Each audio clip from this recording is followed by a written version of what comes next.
तो गाइस आज हम बात करने वाले हैं एमसीयू के कुछ ऐसे डिलीटेड सीन्स की जिन्हें देखकर आपको लगेगा कि मार्वल को इन्हें डिलीट नहीं करना चाहिए था। तो आपको द एवेंजर्स से कैप्टन का ये बॉक्सिंग सीन याद है? कैसा लगेगा अगर मैं आपसे कहूं कि इस सीन से 90% पार्ट को यहाँ कट कर दिया गया था। डिलीटेड सीन में कैप्टन एक्चुअली यहाँ अपनी वर्ल्ड वॉर 2 की डॉक्यूमेंट्री देख रहा होता है, जिसके बाद वो शील्ड की फाइल्स को चेक करता है जहाँ वो अपने पुराने फ्रेंड्स एंड कलीग्स की डिटेल चेक करता है। यहाँ वो बकी, हावर्ड, टोनी के स्टेटस देखता है जहाँ उसे पता लगता है कि पैगी अब भी जिंदा है और वो रिटायर हो चुकी है। जहाँ वो पैगी को कॉल करने के लिए फोन की तरफ देखता है, लेकिन यहाँ वो पैगी के साथ कांटेक्ट नहीं करता बिकॉज वो नहीं जानता था कि पैगी उसे देखकर यहाँ कैसा रिएक्ट करेगी। ये शायद स्टीव को यहाँ अभी ये पता नहीं था कि इस फोन को कैसे यूज करना है। जिसके बाद वो एक कैफे में जाता है और वहाँ की बिल्डिंग्स को एक पेपर पर ड्रॉ करने लगता है एंड एक वेट्रेस यहाँ स्टीव से बात करती है जो कि स्टीव में इंटरेस्टेड लग रही थी, लेकिन स्टीव उसके साइन को नहीं समझ पाता। यहाँ वेट्रेस स्टीव से कहती है कि आप फ्री वाईफाई का यूज कर सकते हैं, लेकिन स्टीव को वाईफाई के बारे में पता नहीं था। उसे लगता है कि वो रेडियो के बारे में बात कर रही है।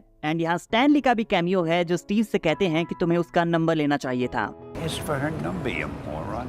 देन हम देखते हैं कि स्टीव जिस जिम में ट्रेनिंग कर रहा था वहाँ एंट्री लेने के लिए वो काउंटर पर फी पे करता है। और इसके बाद की स्टोरी तो हम सबको पता है। स्पाइडरमैन होमकमिंग में जब पीटर अपने फ्रेंड्स के साथ वॉशिंगटन डीसी ट्रिप पर जाता है तो यहाँ हमें captain America the winter soldier का एक रेफरेंस देखने को मिलता है। विंटर सोल्जर में स्टीव इस एलिवेटर सीन में शील्ड हेडक्वार्टर्स के ग्लासेस को तोड़कर यहाँ से बाहर निकलता है, जहाँ वो एक हेली कैरियर को भी डिस्ट्रॉय करता है। और स्पाइडरमैन होमकमिंग के डिलीटेड सीन में पीटर, नेड एंड एमजे इस डिस्ट्रॉयड बिल्डिंग को देखकर आपस में बात कर रहे होते हैं कि डैमेज कंट्रोल कैप्टन अमेरिका के डिस्ट्रॉयड स्काईक्राफ्ट कैरियर और यहाँ पर बाकी चीजों को क्लीन कर रही है। ये ऑलमोस्ट 30 सेकंड्स का एक सीन था, लेकिन स्टोरी में फिट ना बैठने की वजह से मार्वल ने इसे डिलीट कर दिया।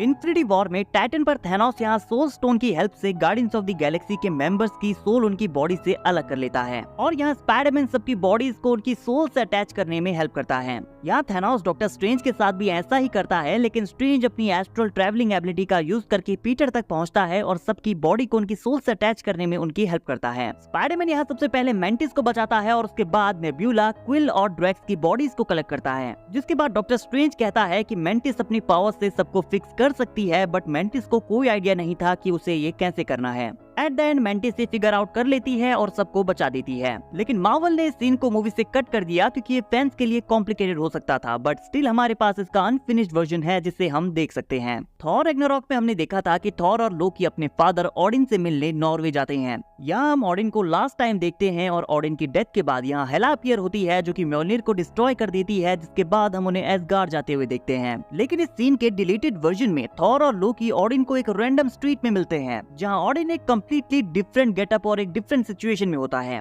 जहां ओडिन उन दोनों से कहता है कि एसगार्ड एक रियल प्लेस नहीं है, रैग्नारॉक एंड हेला आने वाले हैं। जिसके बाद ओडिन अपनी थंडर पावर्स यहाँ थॉर को दे देता है और उसे किंग बना देता है। उसके बाद यहाँ हेला की एंट्री होती है जो कि ओडिन को मारती है और उसके बाद थॉर के म्योल्निर को भी डिस्ट्रॉय कर देती है। तो बेसिकली हमें यहाँ हेला और ओडिन के बीच की कन्वर्सेशन देखने को मिलने वाली थी। तो मार्वल ने इसे हटाकर हमें दूसरा वाला वर्जन क्यों दिखाया? वेल, क्योंकि मूवी के डायरेक्टर टाइका वाइटिटी ने जब अपनी टेस्ट ऑडियंस को ये सीन दिखाया तो उन्हें लगा कि ओडिन की जर्नी का एंड इस तरह से नहीं होना चाहिए, और मेरे अकॉर्डिंग इस सीन को मूवी में इंक्लूड ना करना एक काफी अच्छा डिसीजन था, बिकॉज मूवी वाले फाइनल वर्जन में ओडिन की जर्नी के एंड को परफेक्ट तरीके से दिखाया गया है। गाइस, आपके अकॉर्डिंग इनमें से वो कौन सा सीन है जिन्हें मूवी में इंक्लूड किया जाना चाहिए था? कमेंट करके जरूर बताइए। एंड वीडियो अगर अच्छी लगी हो तो वीडियो को लाइक और चैनल को सब्सक्राइब करना ना भूले, बिकॉज ऐसी ही अमेजिंग वीडियोस हम डेली लाते रहते हैं।